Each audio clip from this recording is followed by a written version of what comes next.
Là, je suis en train de jouer un vieux jeu des années 80 que vous connaissez peut-être de réputation et j'ai le plaisir d'y jouer dans sa version originale NES, Nintendo, rappelez-vous. Et si je joue à ce jeu vidéo, c'est pas du tout parce que j'ai pas envie de travailler, c'est parce que j'ai envie de vous parler de la Retron 5, une console de jeux vidéo récente et qui permet de jouer aux jeux originaux, pas n'importe lesquels, Super Nintendo, NES, Mega Drive, bref, l'âge d'or des consoles de jeux vidéo 16 bits et 8 bits.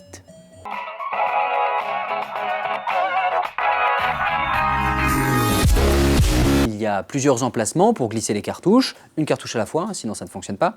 Et son cœur, son processeur central va être capable d'émuler les anciennes consoles.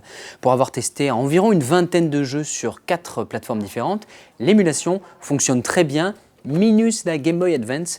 On a noté qu'il y avait quelques petits problèmes dans le télescopage des différents effets sonores, mais sinon le jeu en lui-même est parfaitement fonctionnel, on le met à l'avant et ça marche tout seul. L'avantage de la Retron 5, c'est donc qu'elle est légale et qu'elle fonctionne très bien et qu'elle offre aussi des fonctionnalités qui avant n'étaient propres qu'à l'émulateur. Vous pouviez ressortir votre vieille Super Nintendo, mais si le jeu était très dur et que vous ne pouviez pas sauvegarder, vous étiez cramé. Là, la Retron 5 elle dispose à l'arrière d'un emplacement pour carte SD, permet d'enregistrer dès que vous le souhaitez l'état actuel du jeu vidéo, donc on peut s'arrêter quand on veut. On peut passer les cinématiques rapidement car elle dispose d'un petit mode turbo pour accélérer les fameuses 10 minutes d'intro de certains jeux. Et surtout, elle est multiplateforme, donc vous pouvez virer les vieilles consoles, une manette pour les diriger tous et une seule console pour les faire fonctionner.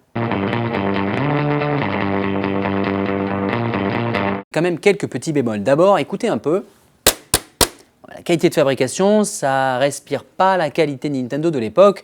On ne sait pas combien de temps ça va durer. Le deuxième bémol qu'on a, c'est la manette. Elle permet de manière assez précise d'émuler à la fois la NES, la Master System, la Mega Drive et la Super NES. On a tous les boutons dont on a besoin. Elle fonctionne en Bluetooth, il y a une petite prise USB, elle se recharge facilement.